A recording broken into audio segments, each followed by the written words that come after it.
careened 40 feet down the slope toward the creek. When the car struck the bottom of the ravine, the two stoves inside broke apart. Searing hot coals spilled out over the wooden car and its occupants.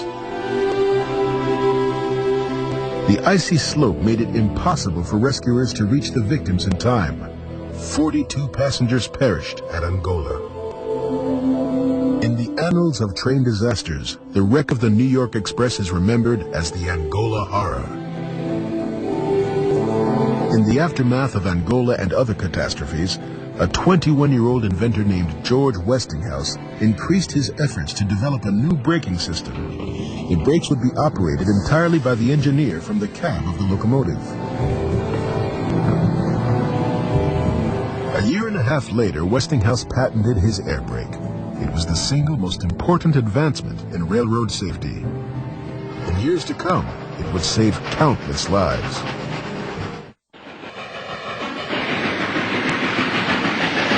The 1869 advent of the air brake meant fewer train disasters were a real possibility.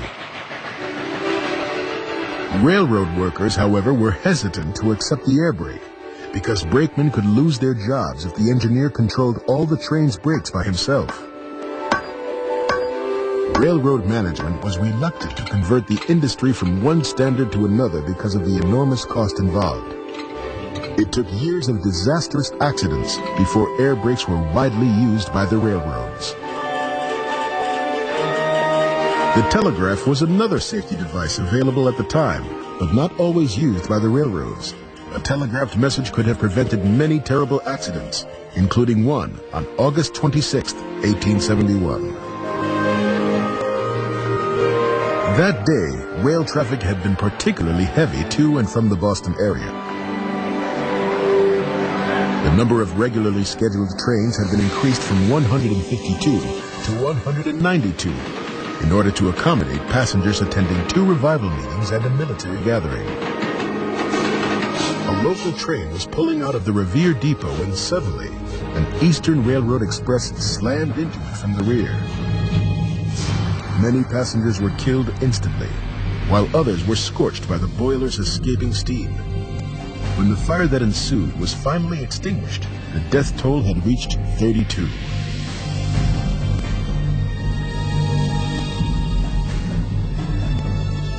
Throughout the Civil War, the telegraph had proven itself effective in preventing accidents. At Revere, a telegraphed message could have warned the engineers that they were sharing the track with other trains. Eastern Railroad's reluctance to adopt the telegraph cost the victims their lives.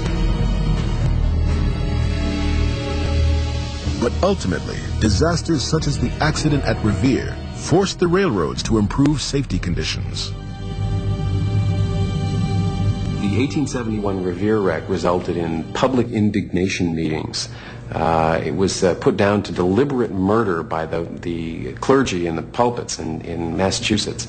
Charles Francis Adams, who was one of the commissioners of the Massachusetts State Railroad Commission, actually went as far as to say that the people who were responsible for running a single-track railroad without using the telegraph for dispatching should be criminally liable for what happens on that railroad. The Revere crash was only one of many train disasters which captured the imagination of the public and the press of the day. From the 1850s on, there were a great number of accidents, horrible accidents.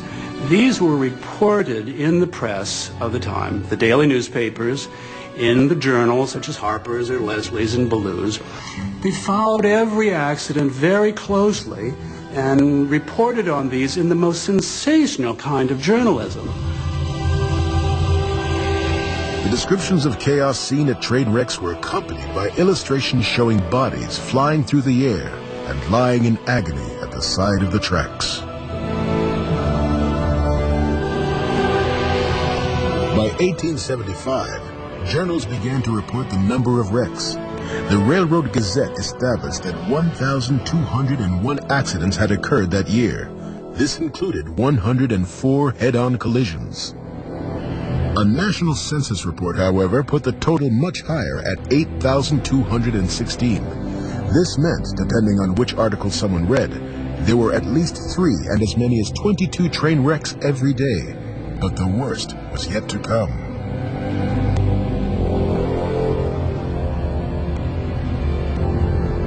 The quality of bridge construction in the 1800s was as inconsistent as any other part of the track.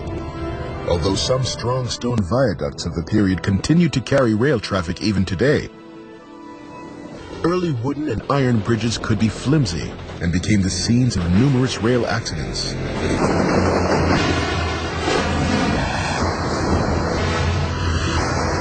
The infamous Angola horror of 1867 had involved a train wreck on a bridge along the Lakeshore Line. 9 years later, another bridge on the Lakeshore Line would once again be a scene of tragedy. But this catastrophe proved to be even more disastrous than Angola.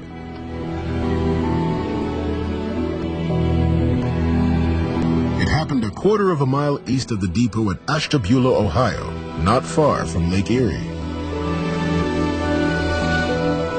On the night of December 29th, 1876, the Pacific Express was fighting its way through a violent gale, which raged from Lake Erie across northeastern Ohio. The train's destination was Chicago. The train's 2 locomotives and 11 cars were crossing the bridge over frozen Ashtabula Creek when suddenly the engineer heard a terrible crack and felt the tracks sink below him.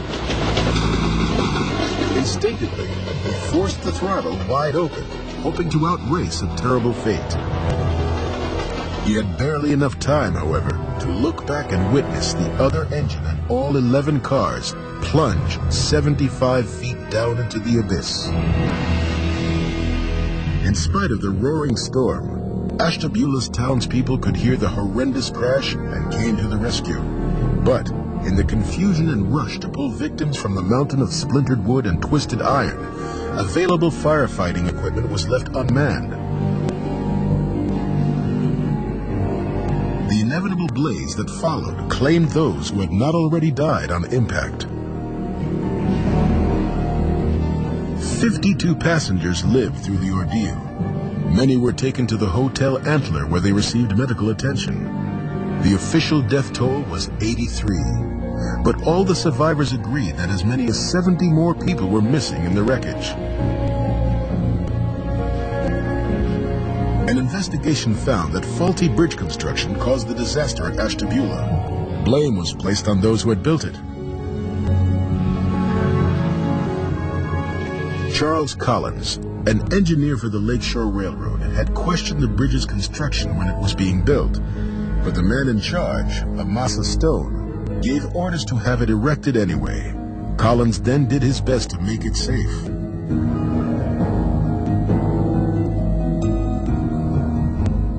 Because of their prominent positions, neither man was prosecuted. But 2 days after giving testimony, Charles Collins was found dead from a self-inflicted gunshot wound. 5 years later, Amasa Stone also took his own life.